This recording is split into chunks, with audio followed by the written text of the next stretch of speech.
ayahuasca in this book because, first of all, ayahuasca is itself another example of Amazonian science. As you and I and many of the listeners and viewers know, the active ingredient of ayahuasca is DMT, dimethyltryptamine. But dimethyltryptamine is not normally accessible through the gut. We have to smoke it or vape it to get that rocket ship to the other side of reality. And the journey lasts, 10, 12 minutes, not much more than that, and sometimes quite a lot less. What ayahuasca does is it makes DMT available through the gut.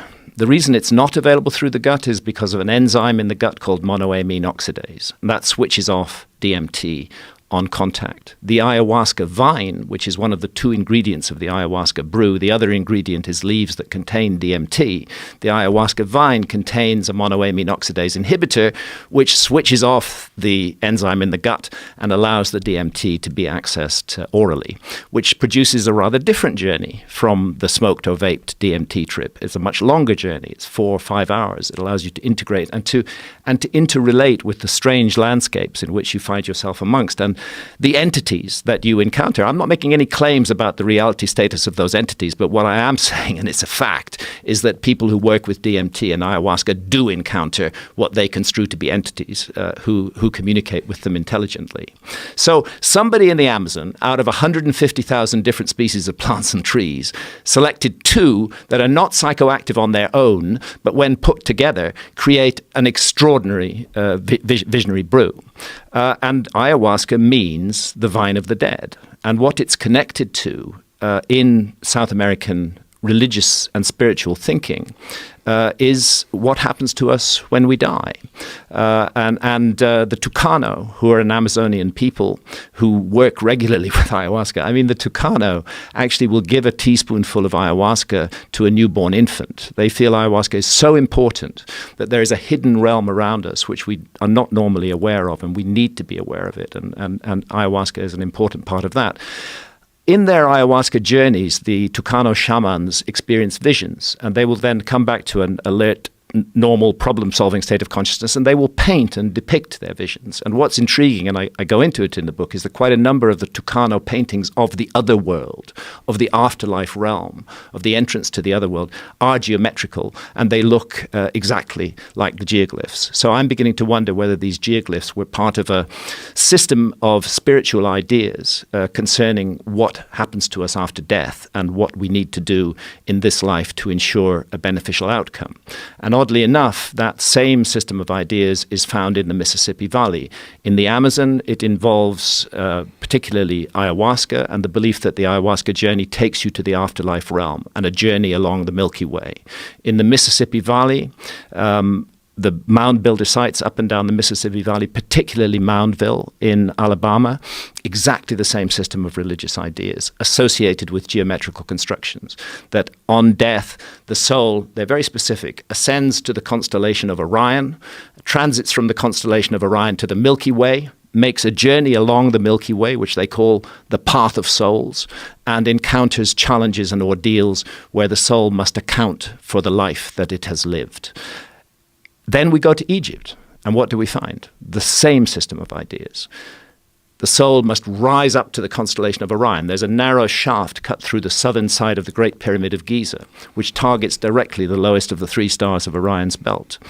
Widely accepted as a star shaft or a soul shaft. The soul would rise up through that shaft, get to the constellation of Orion, which stands by the banks of the Milky Way. It would then transit to the Milky Way, which the ancient Egyptians called the winding waterway. And it would make a journey along the Milky Way where it would be confronted by challenges and ordeals. Very similar idea to the Tucano, very similar idea to the Mississippi Valley. As far as we know, none of these cultures were in contact with one another. Either we're dealing with a huge, unbelievable, extraordinarily detailed coincidence involving architecture and ideas, or we're looking at a legacy that was inherited in all of these different places from a remote common ancestor. And I believe that that's what we're looking at. What do we think the people from the ancient Mississippi Valley, that culture, what do we think they were using if they weren't using ayahuasca, or do we think that's what they were using? Well, that's an interesting question, whether visionary substances are the only way to get into altered states of consciousness. And I would say they are definitely not. Of course, there are visionary substances which are used in Native American vision quests. I've had the privilege of peyote ceremony with the Native American church. I've never done that. What is that like? I loved it, actually. I thought it was amazing. It doesn't overpower you in the way that DMT or ayahuasca does. It's much gentler. It's much more.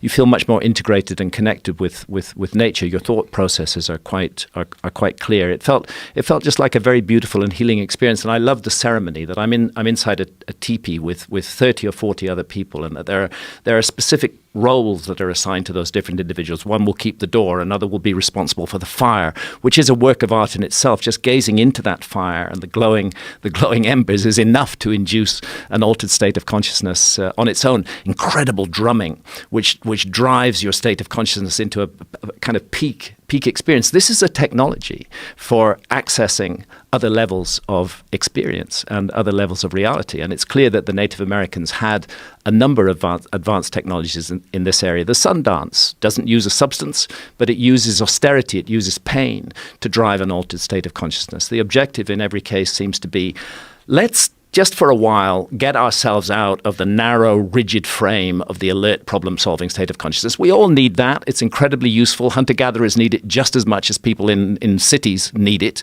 But it's not the only state of consciousness available to human beings. And maybe that's one of the big mistakes that we're making in our culture, and was not made in shamanistic societies.